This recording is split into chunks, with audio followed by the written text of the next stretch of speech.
Hello everyone and welcome back to the channel.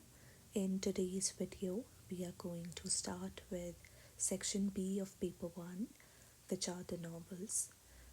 As for section B, there is no alternative to reading original texts, no matter how many videos you watch, how many summaries you see, or how many movies you watch. Nothing can compensate the original text. However, these videos are here to ease in your journey of reading the original texts, help you identify what areas you need to focus on, what themes you need to prepare, and how to prepare them. So, I would advise you to read original texts at least twice, which, if you see, isn't too much given how much one has to study for the civil services examinations. How I would advise you to go about these novels is first watch this video or any other video which you feel comfortable with. Try to find a movie, mark the themes and topics from where the questions are being asked by evaluating previous year questions, and then go for your first reading after having an understanding of what the novel is about, what's the summary, the themes that need to be paid attention to.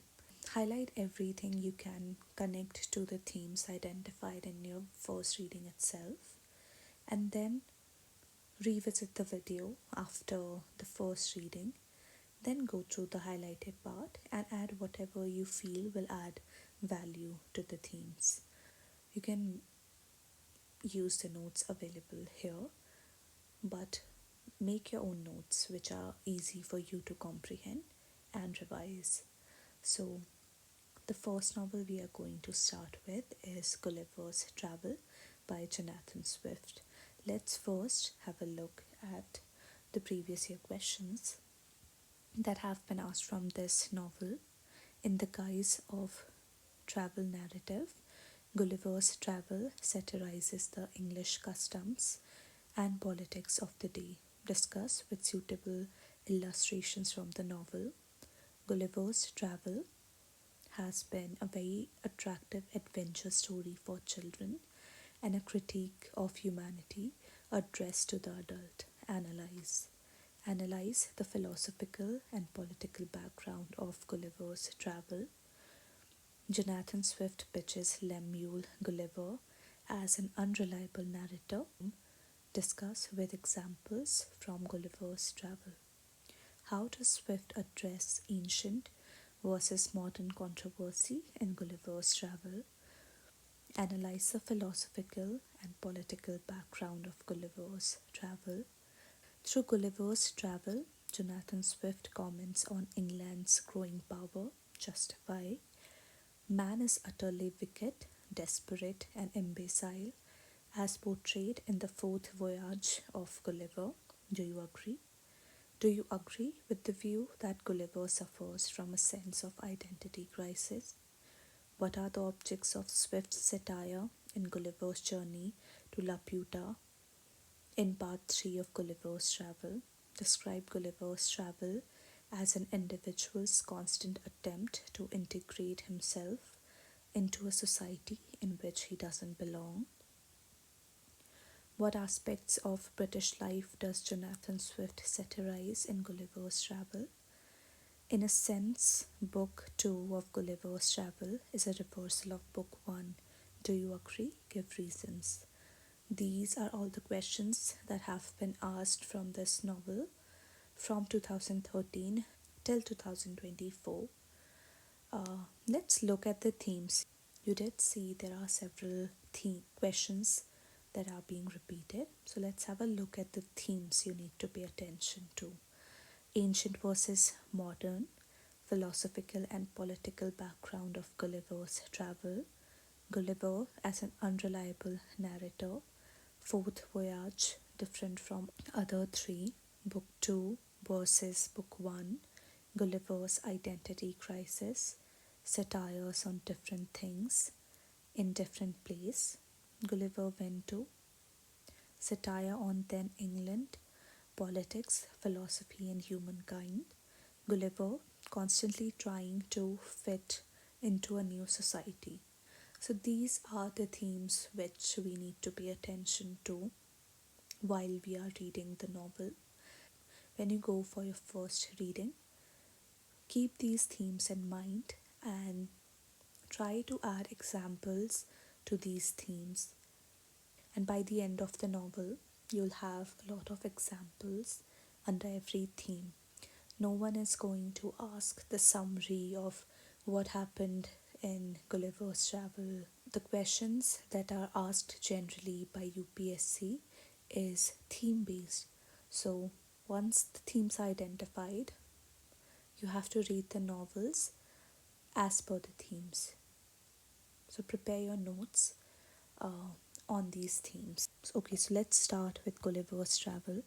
So this is a novel written by Jonathan Swift, who was a prominent satirist on social, political, and religious lives of his peers, along with then England, and therefore he first published this novel anonymously.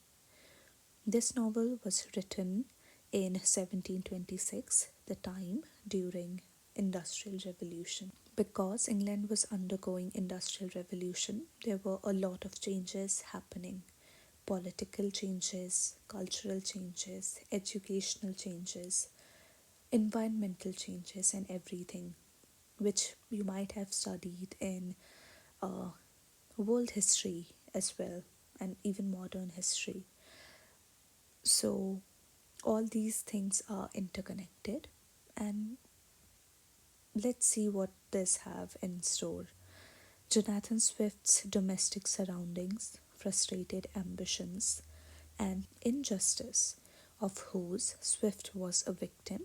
Its result can be seen in the characters he had drawn and the novel which we are going to study. So let's start with the summary of Gulliver's Travel. So, Gulliver's Travel is a first person travel narrative of Lemuel Gulliver, who is an English surgeon and a sailor, who narrates the adventure that befall on him during his travels to different places, which he take in due course of his lifetime when his business starts failing. His first adventure begins in Lilliput when he wakes up after his shipwreck to find himself bounded by innumerable tiny threads by tiny captivators who were barely 15 centimeter in order to protect their kingdom. They are hospitable, who risk famine in their land by feeding someone as huge as Gulliver, who consume more food than 100 Lilliputians combined. He is then taken to the capital city where he is presented to the emperor, who is entertained by him and decides to use him in the army against their enemy, Blefusco, whom Lilliputians hate because of their differences in the way of cracking eggs. But when Gulliver decides not to kill people of Blefusco on behalf of Lilliputians, he's convicted of treason, and when he tries to put out fire in the royal palace by urinating, he is condemned to be shot in the eyes and starved to death. However, before any of that could happen, he escapes to Blefusco, where he is able to repair a boat and sail back to England, which wraps up his first voyage. After staying in England with his wife and family for 2 months, he undertakes voyage, which leads him to Brobdingnag, land of giants, where he is discovered by a farmer who initially treats him as an animal and uses him for amusement. This farmer then sells him to Queen, who makes him a courtly diversion. Gulliver is often repulsed by physicality of the giants, whose ordinary flaws are magnified by their huge sizes like enormous skin pores, body odor, sound of torrential urination, He also found that people of Brobdingna are ignorant, including the king. He's then picked up in his cage by eagle and is dropped to sea while he was traveling to some place with the royal couple. He's then set to sail again after an attack by pirates and ends up in Laputa Island, which happens to be a floating island inhabited by theorists and academicians who oppress the land below them, whose name was Barney Barbie. There are different scientific experiments happening in Laputa and Barney Barbie, which seem totally insane and impractical, but the residents are very much into it, that they spend their entire days in these experiments. He did take a short trip to Glub Dub Trip and finds historic figures like Julius Caesar and others who happen to impress him less in person than in books. He then sails to Lagnagians, where immortals live, and prove that age does not bring wisdom. He then sails to Japan, claiming himself to be a Hollander because back then Hollanders were the only Europeans who were allowed in Japan. On his final journey, he arrives at an unknown land populated by Huaynims, who are rational thinking horses who rule, and Yahoos, who are human like creatures and serve Huaynims. He starts learning their language, gestures, and explain them about his voyages and constitution of England, and is treated with great courtesy and kindness by horses, and he wants to stay there.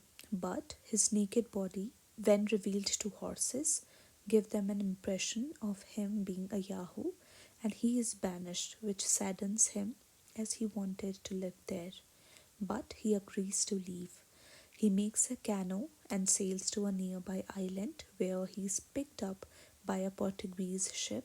Back in England, he concludes his narrative with a claim that all the lands that he had visited belong by rights to England as the colonies, by hinting a whole idea of colonialism. So, this was the summary of Gulliver's travel. Now, let's have a look at the themes, important themes on whom the previous year questions were based. First, and most importantly, Gulliver's travel as a satire. Gulliver's travel, to someone who is not an English literature student, might look as a travel log since it is made up of narrative experiences of a man, but is actually a work of satire on politics, philosophy, and entire humankind of 18th century England. In what all places can we see political satire? The enmity between Lilliputians, who were the representatives of then England, and Blefuscu, who were the representatives of then France, on the basis of the fact that they broke eggs from different sides. It caricaturizes unnecessary rivalry between the two countries over something trivial, unimportant, and unknown reasons. Lilliputians were firing arrows similar to the bombs that are fired by Europe. Gulliver says that it is our custom in Europe to steal inventions from others and create a controversy to find out who is the right owner, as against customs present in Lagado Island. So, all these examples, including many more, represent political satire. Now, philosophical and customary satire. First, the process on choosing officers in Lilliput was based on the ability of moving and dancing on a tightrope, similar to Europe, wherein the officers or representatives were chosen not on the basis of their aptitude or capabilities but money. The custom of covering their dead bodies with their head downwards by Lilliputians even when they know it's not logical, similar to silly regulations in England. Brobdingnagi's king, similar to England's king, was completely detached and indifferent from the rest of the world. Gulliver was also indifferent towards King of Brobdingnag, as he did not agree to European idea of development with machines and considered them to be anti-mankind. The king of Brobdingnag was also shocked at the revelation which Gulliver made about scientific explorations and advancement at the cost of destruction of environment. In the island of Lagado, only science and music were the criteria of intelligent and skilled man. Nothing else mattered, as similar to England, where only criteria that mattered was money and class and nothing else. Gulliver also called Lugnagians proud people, similar to people from Eastern countries, showing Gulliver's prejudice towards Eastern people. The master at Houyhnhnms would find it unnatural for both women and men to gaze, attract, and scandalize with each other, which was contrary to England, where it was all very common. Now, how is Gulliver's Travel a satire on humankind? So, Gulliver, in his fourth voyage, found himself more like Yahoos physically, but with little reason, and very inferior to Houyhnhnms. Yahoos were similar to horses in England behaviorally, and humans were similar to Houyhnhnms mentally. However, in Kingdom of Houyhnhnms, the roles were reversed. According to Gulliver, humans were more like Yahoos with a little more civilized personality, speech, but no use of reason. In Laputa Island, people were profoundly gifted in science and music, but they were ungainly, clumsy, and unhandy individuals, similar to the evolving England's conditions. The bloody war, for trivial reasons, between Lilliput and Blefuscu, similar to those in then England and other European countries. People knew absurdity of several doctrines like burying the dead with their head downwards, but still continue to do that, similar to several Christian beliefs.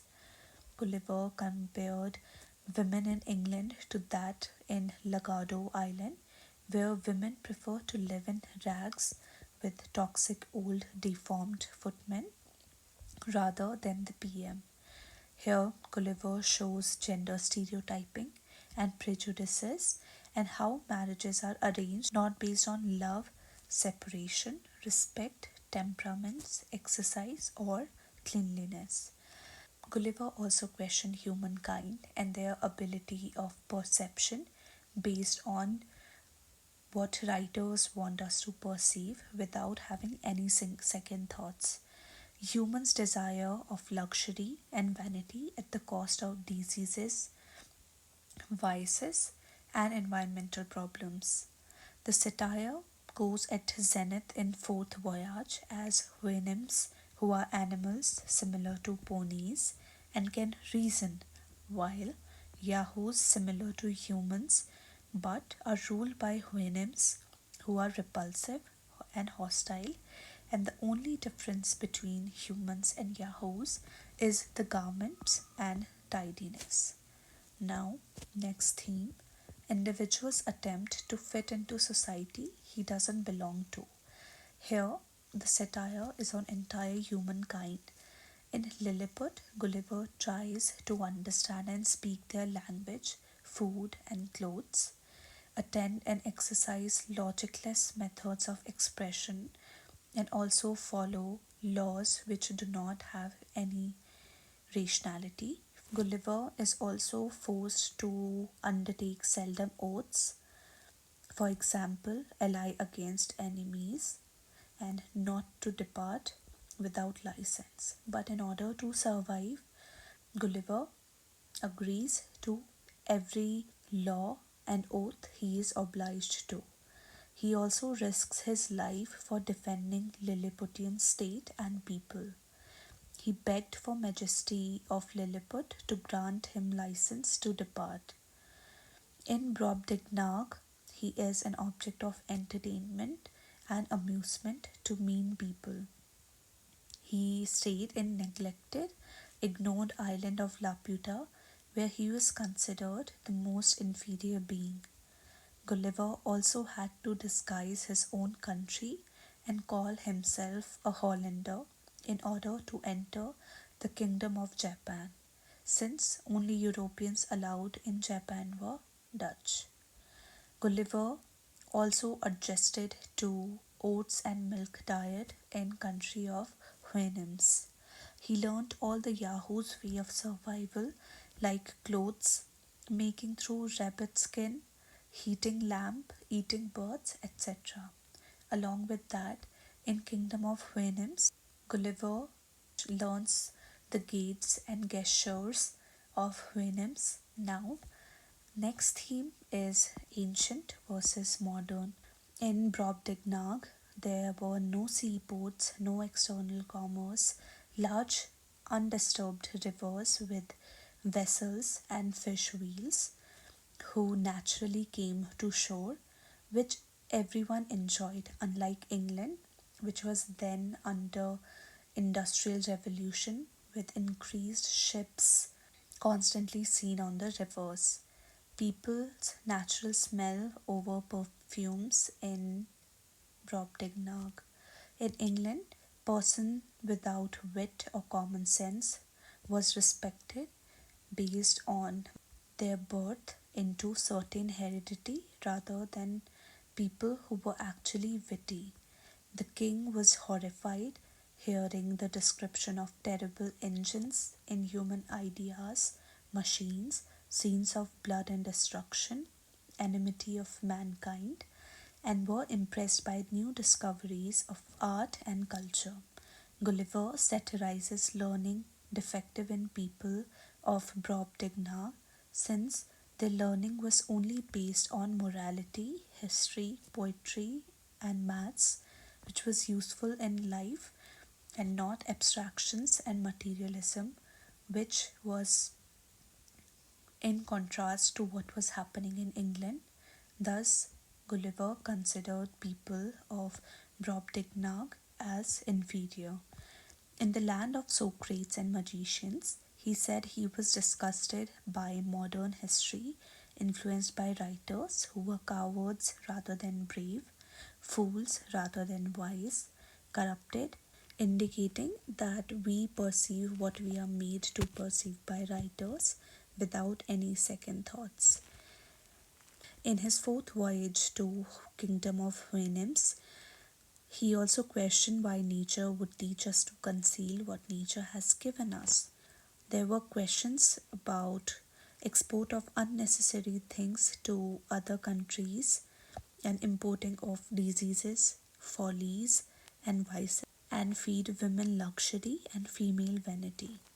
In the kingdom of Houyhnhnms, the Houyhnhnms, being the superior race, had no letters of their own and no evil words. All they had was traditional knowledge. So I think I'll wrap this video here because it is becoming too long. We'll be discussing next themes in part 2.